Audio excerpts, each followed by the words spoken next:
What do you get when you cross Beckett with Shakespeare? Let me rephrase that.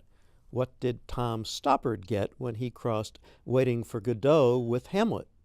The answer, of course, is Rosencrantz and Guildenstern are dead, which is now playing at St. Louis Shakespeare in a fine production directed by Suki Peters. Stoppard's brilliant idea for the play was to recognize that Rosencrantz and Guildenstern are close cousins of Beckett's two tramps. In Shakespeare's play, the schoolmates of Hamlet are sent for to spy on the prince. Later on, they are dispatched along with Hamlet to England with a commission for the English king to kill Hamlet, who discovers and replaces the commission with one requesting the deaths of the bearers.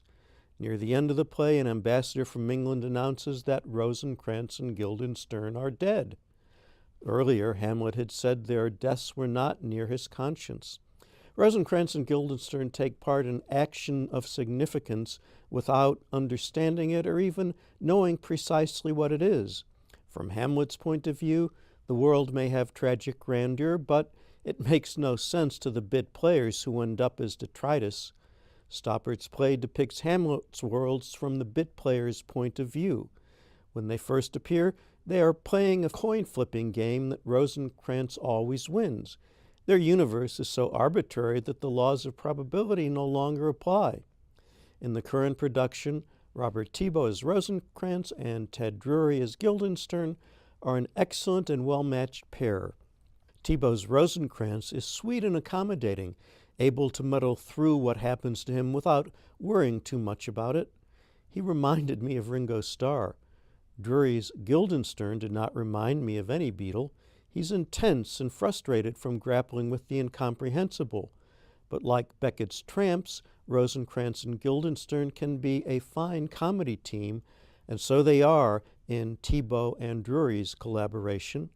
The main characters in Hamlet are bit players here, portrayed well by Scott MacDonald as Hamlet, Eileen Engel as Ophelia, Nicholas Kelly as Claudius, Wendy Renee Greenwood as Gertrude, and Dan McGee as Polonius.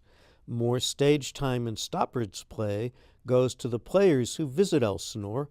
Isaiah Di Lorenzo mines comic gold from the part of the leading player who is on the border of being unhinged if he hasn't already crossed it. There are nice supporting performances from Joe Garner, Megan Wiegert, Cliff Turner, Michael Pierce, and Genevieve Collins. Chuck-winning set design has the flexibility required to go from the Danish court to the deck of a ship with only minor alterations. Meredith LeBounty's costumes, Kevin Bowman's lighting, and Ted Drury's sound are solid contributions.